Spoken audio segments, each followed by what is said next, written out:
Westminster is in uproar as a petition demanding a general election garners over 2.8 million signatures, threatening to destabilise Keir Starmer's government just 5 months after he entered Downing Street. The petition accuses Labour of betraying pre-election promises and calls for immediate public accountability. Set for debate on January 6th, this movement isn't just a challenge to Labour, it's a seismic shift in British politics, with Nigel Farage poised to exploit the chaos and stake his claim as the voice of the disillusioned. Polling expert Sir John Curtis has added weight to the speculation, analysing how Farage's Reform UK could turn this backlash into a political lifeline. It gives you at least a legitimate reason for having this conversation with me, right? But, I mean, that's as far as it goes at the moment. You know, at the end of the day, one of the first rules of politics is that governments that are not doing terribly well in the opinion polls tend not to call a general election, although, of course, Rishi Sunak did in the end break that rule. Inexplicably. It's 4 years to go for the general election. Sure. Plenty of time for Labour to turn it round, in your view? Sure, there is plenty of time, but I think, you know, the really fascinating question we're facing, we just have to remember the electorate were more fragmented in July than they had been at any previous post-war election.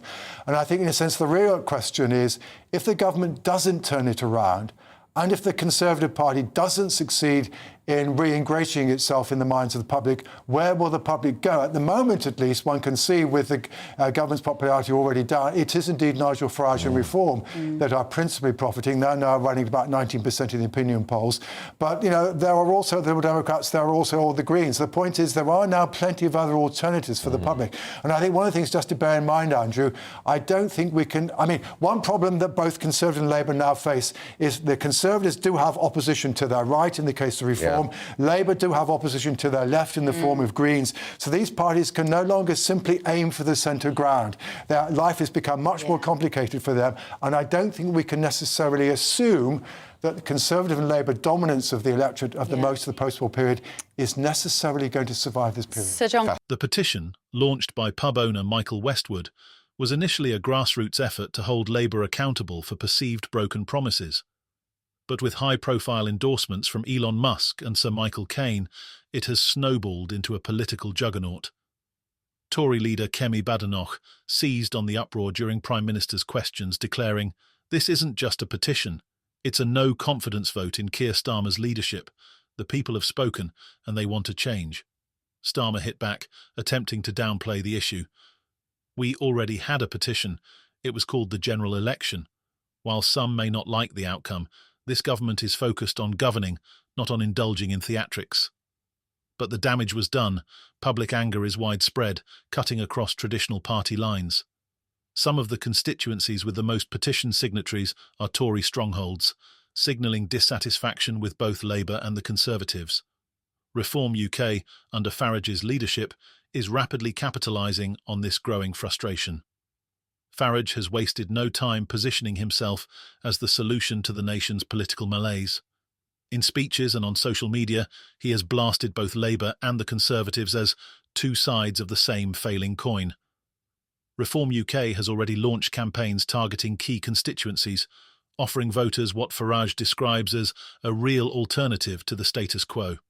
Sir John Curtis's analysis adds fuel to the fire. He warns that Reform UK could gain traction in areas where public trust in the two major parties has eroded. Curtis explained, "Nigel Farage thrives in moments of political discontent.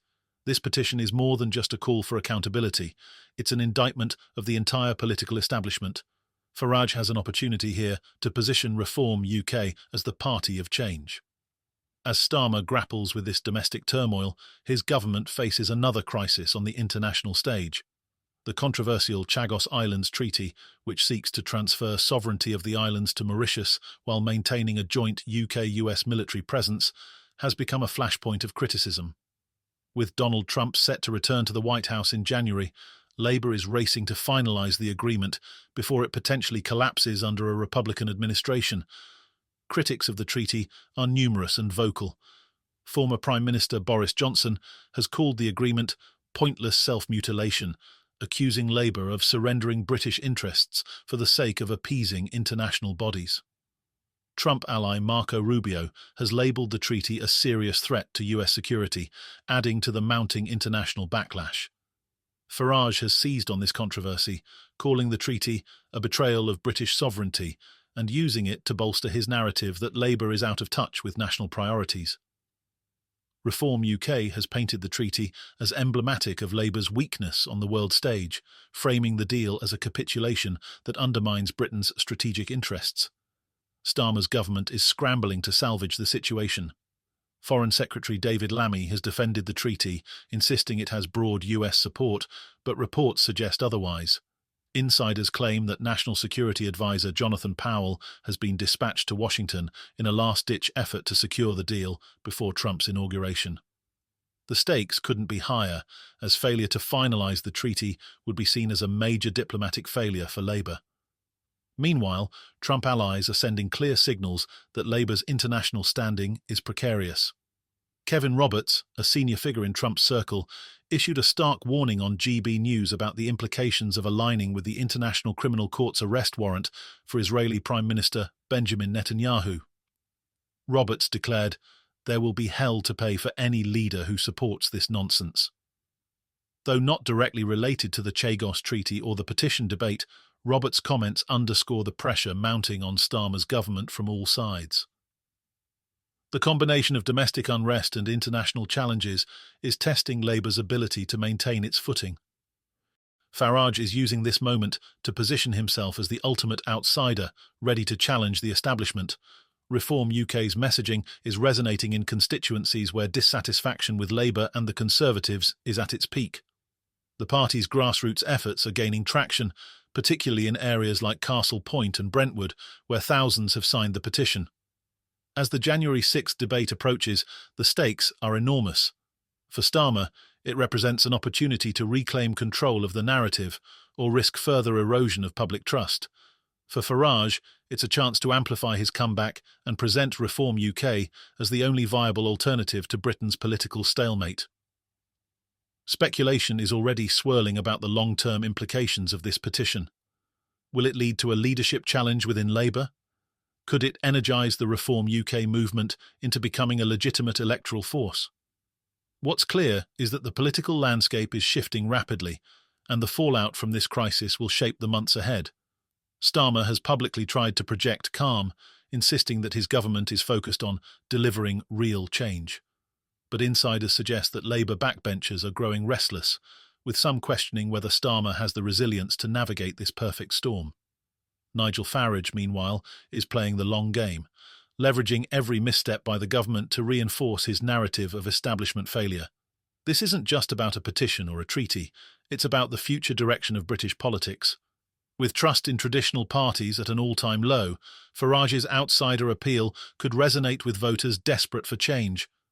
Whether he can turn this moment of crisis into a lasting political movement remains to be seen, but one thing is certain: January 6th will be a pivotal moment for Keir Starmer's government and for Nigel Farage's ambitions. What do you think?